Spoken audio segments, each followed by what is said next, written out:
Come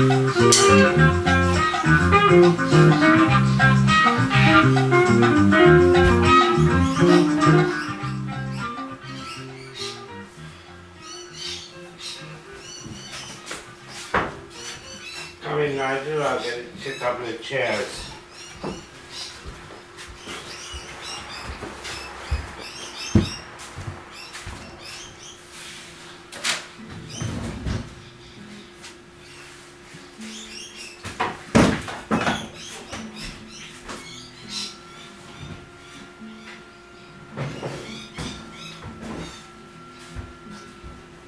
Hello, Raghavan. How are you? I'm not good.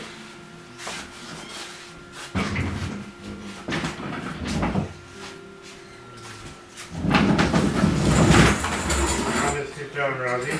Thank you.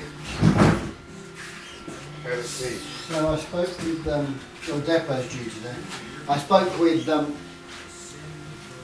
Dr. Joseph and asked him if he'd consider reducing it back to 75 and recording it. No, that's my music. He said that he didn't want to reduce it and that I should offer you some cogentin for your hypersalivation. Can you see that my clothes are all stained? Yeah, I saw that the last time, yeah. Right. Had a nice haircut and shave, that looks good.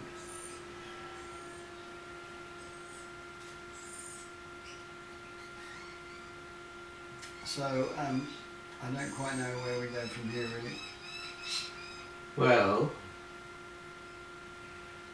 I am, as you know, taking legal action against the hospital. Sure. But I'm also reporting the hospital for serious corruption. Yep. Right? Mm-hmm. Let me outline the corruption. Mm-hmm. Right? Yep. Now these injections that you get, Yep. that you bring around, Yes. are dispensed by the Buranda Chem Pro, That's correct. Yep. right? Yep. That's owned by an Fijian Indian Yep. by the name of Sunil Chan. Yeah, I know Sunil. You know him, do you? Well, he used to work there, but he doesn't now. He still owns it. No, he owns it, but he doesn't work in it anymore. Got a number of pharmacists, I think he's building his. Now he bought the Buranda Chem Pro From Ping. from? A Chinese gentleman, Ping, I think his name was. He bought it from Terry White. Kind of. Yeah. It was still What do Terry you mean- White's. What do you mean, kind of? Well, it was still Terry White's. There was somebody else before him that owned it, and then he bought him out, and it was Terry White's at the time, and then they changed the name to Chempro. That's right. Now, Terry White was the chairman of the board of directors of the PA hospital. Was he on the board? He was not on the board, Mm. he was the chairman of the board. Really? Now, would you regard that as a conflict of interest?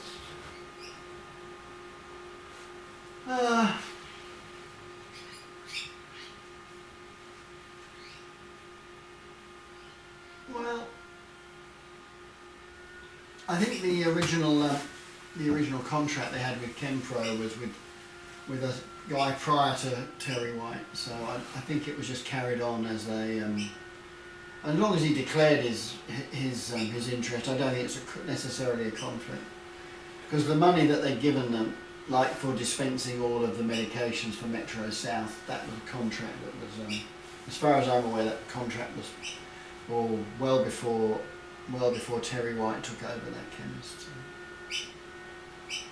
You don't think there's a conflict of interest? Well, if he declares it as a chair, you don't have to necessarily, unless there's unless they're talking about, you could just declare your conflict of interest as a chairperson or on a board. You don't have to absent yourself from the board. Now, what do you think of Balaji Motomari and Mark Taylor accepting fees and hospitality from Jensen Sinag?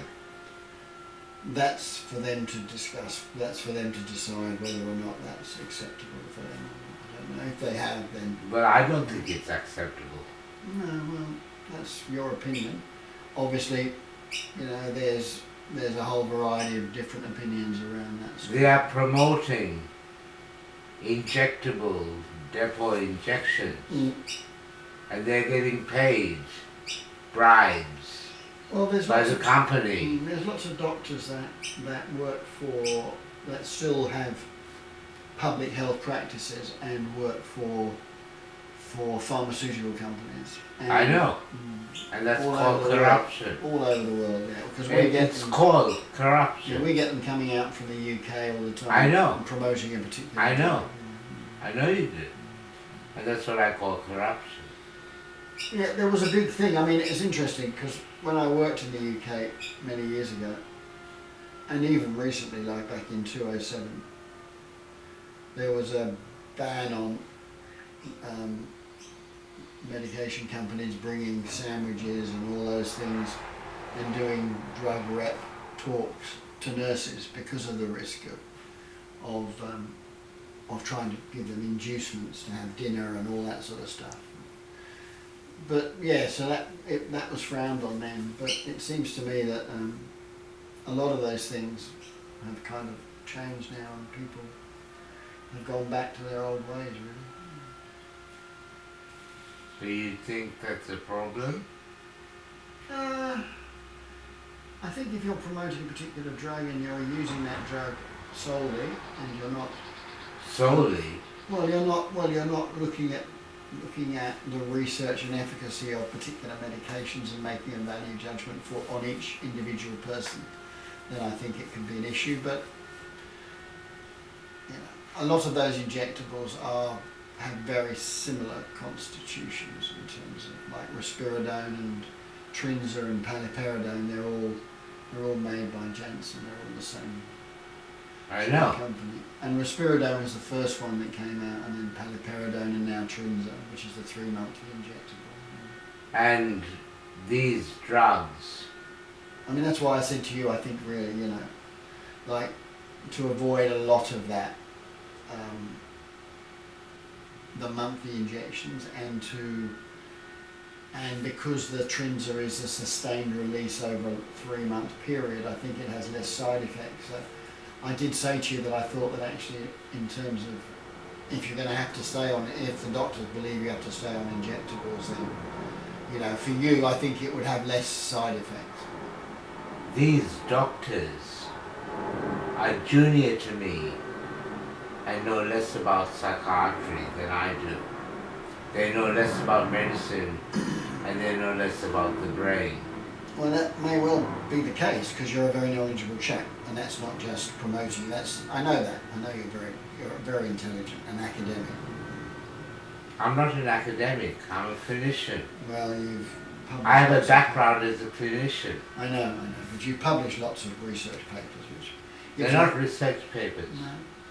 They're books. All right, books. You published. I have not published any research papers. Okay. Well, but you've researched what you've published. I research the information before I publish books. Well, that's what I mean. That are about history, and about psychiatry, and about politics, and about corruption. I've written about eugenics and scientific racism. I've written about music and the brain. This is a book that I wrote back in 2003.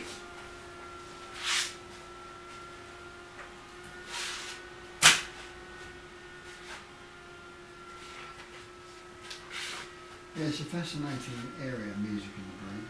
Fascinating. My yeah. This is my original theoretical work on music and the brain. This is a little bit of it. All of these folders on music and the brain. Have a look, Maggie. It's strange, you know, that a friend of mine's husband who's Have a look at this part, that's the a friend second of part. mine's husband who's had a stroke and has got no verbal speech, or very little verbal speech apart from a da da da da da, that sort of thing. He can actually he can sing words, but he can't speak them. So he can sing happy birthday, or he can sing a song, but he can't form the language to make sense since his stroke. Fascinating.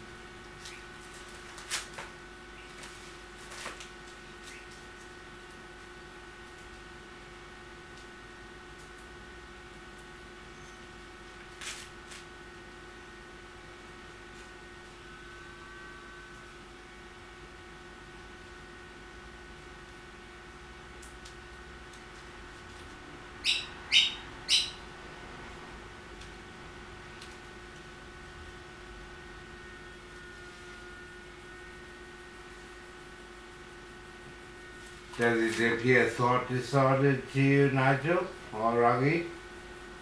Sorry? Does it appear thought disordered? This one?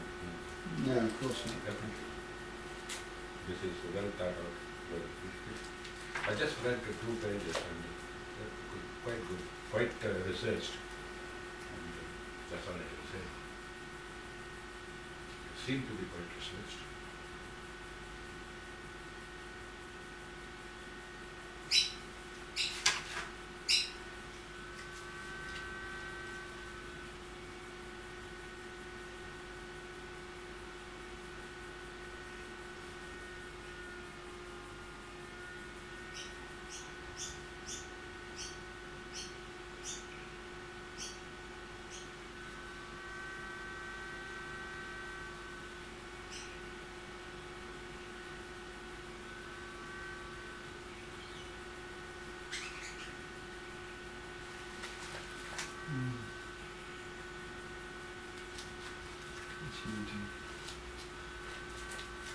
When was this back in 203, was it? No. This is my current work. That's your current work at the moment? Yeah. Oh, right, okay. Right.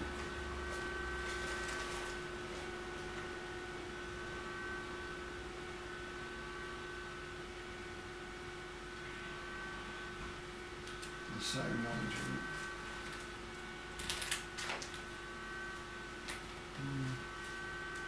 But it's very rational, isn't it, Nigel? Mm-hmm. A person who is thought disordered and psychotic cannot do work like this, can they?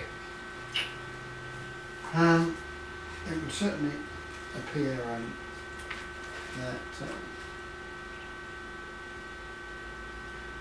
it would be very, very difficult for them to. Having said that, there were brilliant mathematicians who were thought disordered and did stuff, like in Beautiful Mind.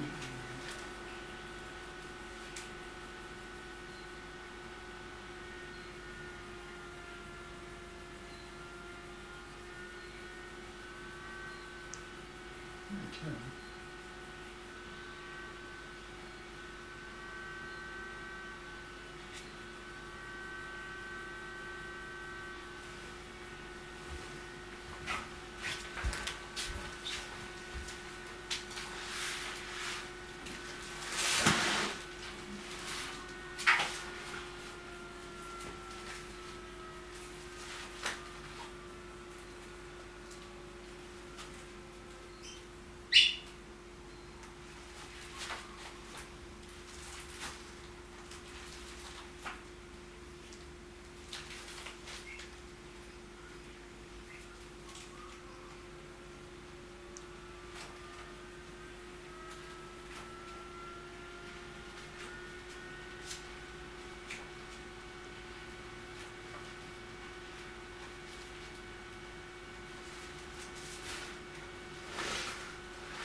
would you consider taking some cogen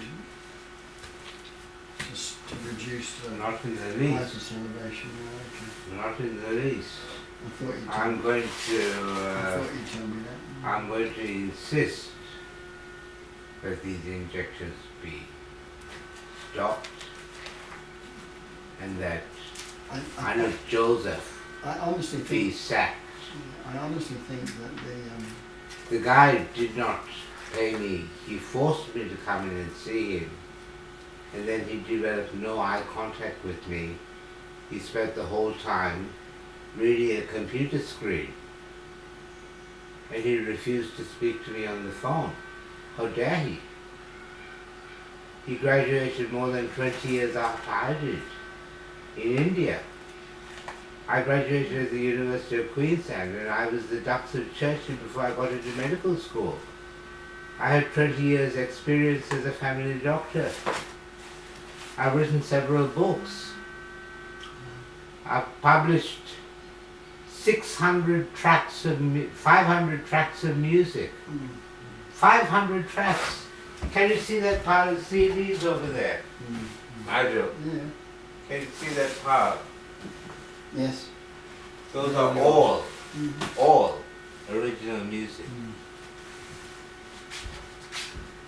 So how can you say that I'm mentally ill? Well, How can you say I'm mentally ill, Nigel? I don't think it precludes people's genuine genius doesn't necessarily preclude people having mental health issues, does it? It does. When you're writing logical, Very brilliant. when logic. you're writing, brilliance comes in many forms. Of course. However, my work and my writing is logical and rational, sensible. However, I am strongly against the drug companies. And I was against the drug companies before I was drugged. Yeah. I'm also against applying labels of mental illness on people and stigmatizing them. Yeah. Now the injections make a person seem mad. If I walk down the street with stained clothes and dribbles falling out of my mouth, how do you think that feels, Nigel? To be walking down the street with saliva falling out of my mouth and stained clothes. I'm a doctor, for God's sake.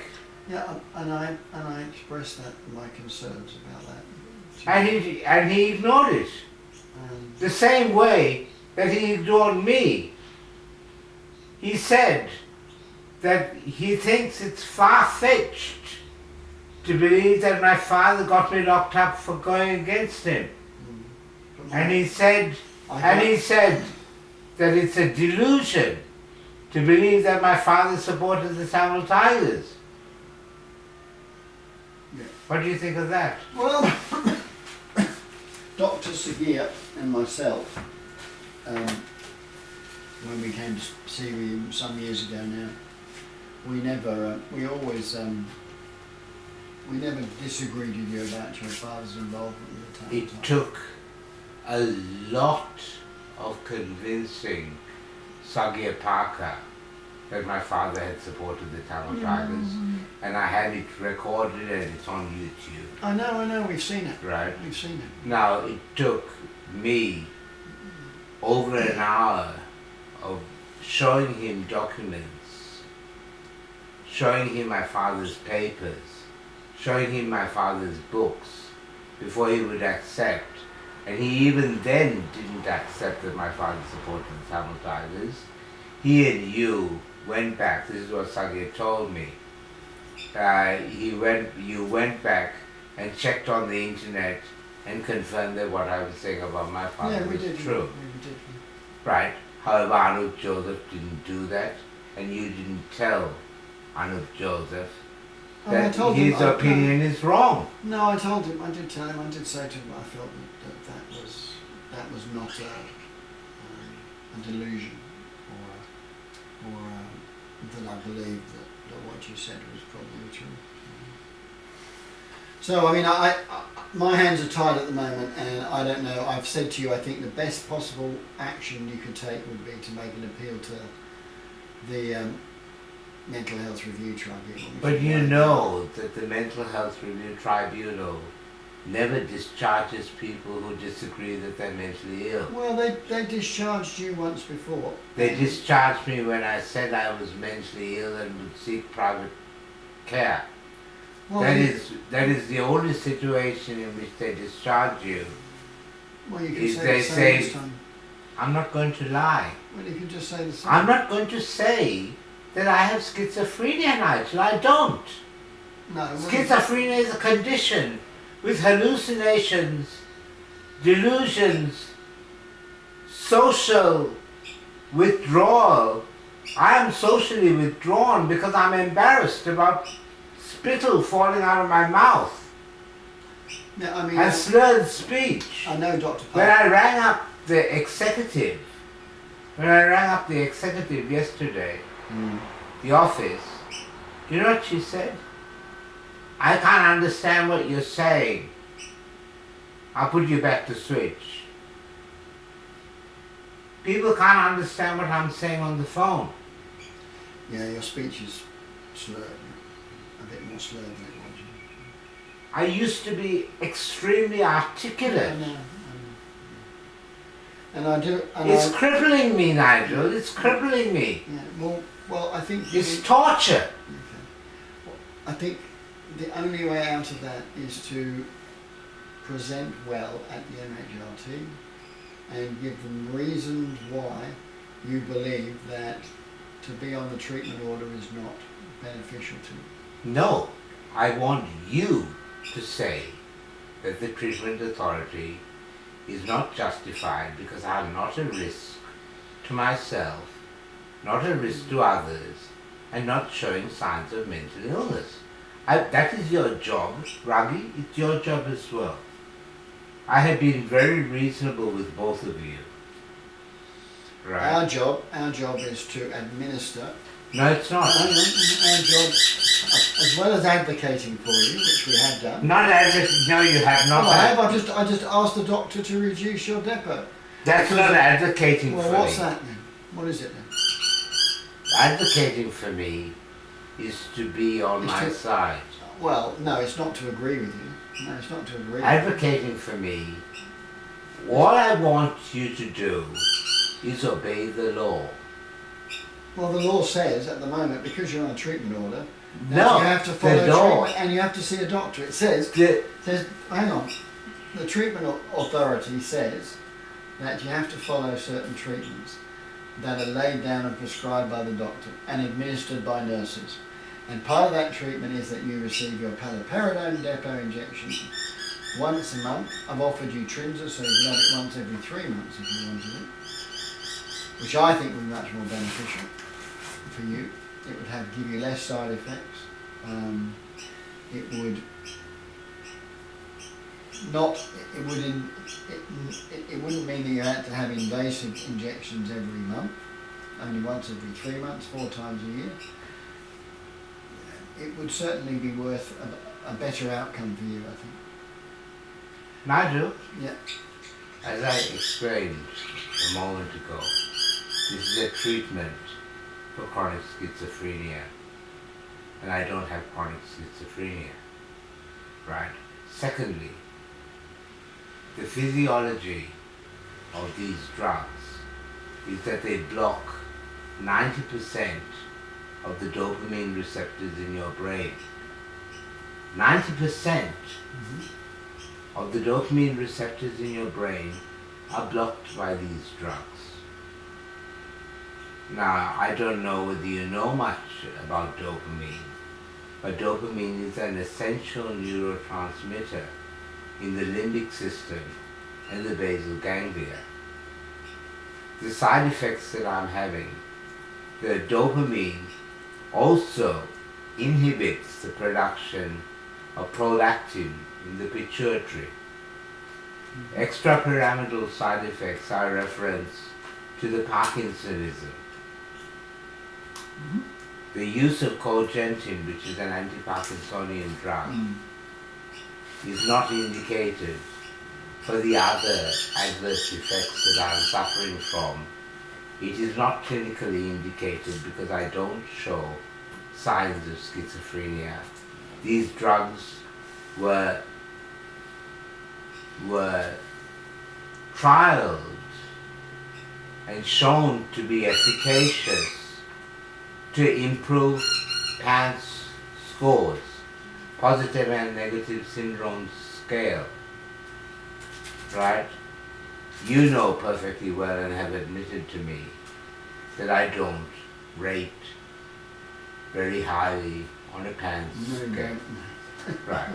Does he?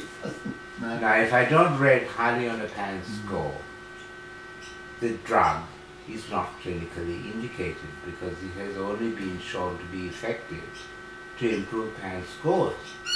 Well, then It blocks dopamine receptors, and I need all the dopamine I can get.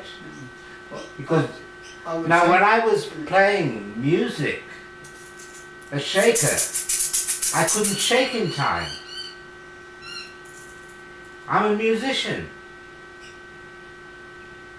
It affects and makes my hands clumsy so that I can't play the piano properly. It makes my speech clumsy so that I can't speak with my usual articulateness. I look like a derelict because I'm dribbling all over my clothes.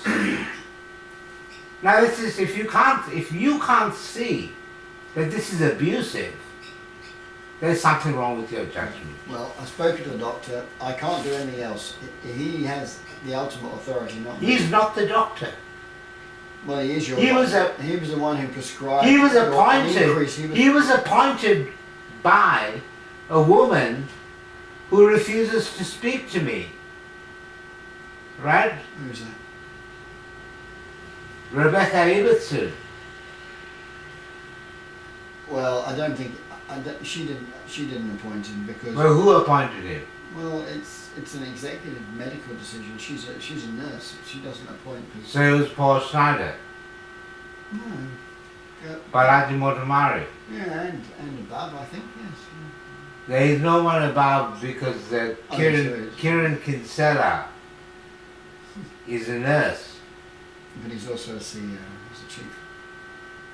He's a chief, Kiran Kinsella chief is- executive officer. Kiran Kinsella is he's not the chief executive officer, he's the executive director of Metro South and Oh. Victoria Mental Health Services. Okay. The chief executive officer is Sean Drummond. He came out- Sean Drummond's PA Yep. Is that who you've run? rang me back Mm. and said she's out of the office at the moment. She'll call me back so we can have a long chat. And she also told me that Kiran Kinsella and Sean Drummond received my email and would respond to me. When I called her back, How long ago was she that? hung up the phone. This is about a month ago. Mm. Right? I've sent Kiran Kinsella is one of my connections on LinkedIn, and I've sent him documentation and reports. Right? And requested him to intervene and stop this abuse. Now I have also spoken to the chief psychiatrist Mm. who said he'd contact the service. I've spoken twice to Balaji Motomari.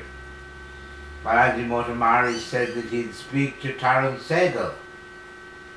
But Tarun Sehgal didn't reduce the injection. He didn't increase it. No, but he said that I had paranoid schizophrenia and personality disorders. Mm. How would you like to be told that you have a personality disorder, Nigel? Well, I wouldn't like to be told that.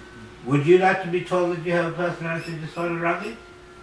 Well, I have been told that few times, You have, but not as a diagnosis. but you didn't like it, did you? No. Right, it's not nice. It's not nice to tell a senior doctor who has 2 children a background of looking after thousands of people as a medical doctor, devoted his life to saving lives, right, and improving people's health, to say that he has a personality disorder or personality disorders. Are you surprised that I had no confidence in the psychiatrists that I appointed to be administering this treatment authority? The treatment authority is not legal, Nigel, because you need to fulfill all 5 criteria. Just because somebody fills out a treatment authority form doesn't make it legal. Well, that's why I'm saying you need to appeal it. Exactly, and I think you need to keep it short and address each of those 5 criteria. And I think you need to tell them that you don't feel that you fulfil the power score. And I think you need to present yourself really well. And I think you need to also stick to the point. Sorry? And also stick to the point. Yeah, stick to the point. I do stick to the point. Yeah, but just keep it really succinct and ask them to address each one of those issues that you've talked about, the 5 criteria, the PAN score, and that you don't fulfil the criteria. The president of the Mental Health Review Tribunal, the president, was the chief counsel for Queensland Health. She's on the side of Queensland Health. Well, they're an independent authority. I know you. No, but they're not. No, well, independent. If she was the chief counsel for Queensland Health, well, there is and they have on the tribunal a whole lot of public hospital psychiatrists, but not working in the PA system. So they work in a capacity within Queensland Health, but in another, not in Metro South. So they come to it hopefully without. They're all on the same side, Nigel. Well, there's not just I'm against. There's a legal representative, there's a community representative, there's a doctor. Nigel, I'm against the psychiatric profession. I have been against the psychiatric profession for 25 years. Yeah, well, none of them give me a fair hearing. Well, I think, as I've said to you, I think that the only option you have open to you It's not. Well, I think there's 2 options open to you. Either seek another doctor, another consultant, say that you don't, as you have done in the past, they have changed it for you, so when... And they've appointed another crook. Anyway. Who are these? I'm sorry, I don't have it. I used to have enormous regard for Indians, Raghi. I used to have enormous regard for Indians. I studied Indian culture. I studied Indian history. Right? But these people are a disgrace to India. They are a disgrace to India. Right? Anyway, their nationality is probably not a question. It is. Well, it isn't a question. It is because because it so happens that they also support the Tamil Tigers. Well, I don't know about that side of it, but you haven't discussed it with them, have you? I don't want to discuss that with them. Well, maybe you should. Well, no. We're sticking to the point, and the point is that at the moment the treatment authority states that you have to receive a particular medication and you have to see a doctor once every 6 to 8 weeks and a consultant once every 6 months. Those are the bare bones of that treatment authority. Can I see this treatment authority? I haven't got one with me. You would have received a copy in the post. No, I never received one. Well, I'll bring one and show you. You have, because you've told me that you told me that I was the one who compiled it. No, I got the clinical report. Well, that's. Oh well, all they do then. All right, I'll print out. All they do then after that is just print out that you've remained on it, based on that. No, I want to see the treatment authority, not the clinical report. All right, okay. I had 10 clinical reports. Okay. And these clinical reports were initially compiled by a guy called David Nguyen. Right? David Nguyen I have them all. I know. In folders. I've got them. Yes, I know what they're like. Right. David Millen Yeah. and Daniel Varghese. Yeah. They wrote a report which was a gross character assassination. Sure. And since then, it has been added to by a series of psychiatrists and psychiatric registrars. Yeah. But they haven't corrected No. the things that are incorrect. Well, I remember when you went to the Mental Health Review Tribunal and you brought up those issues where you felt there was inaccuracies and poor history and all that stuff. And they said, and you probably, I think you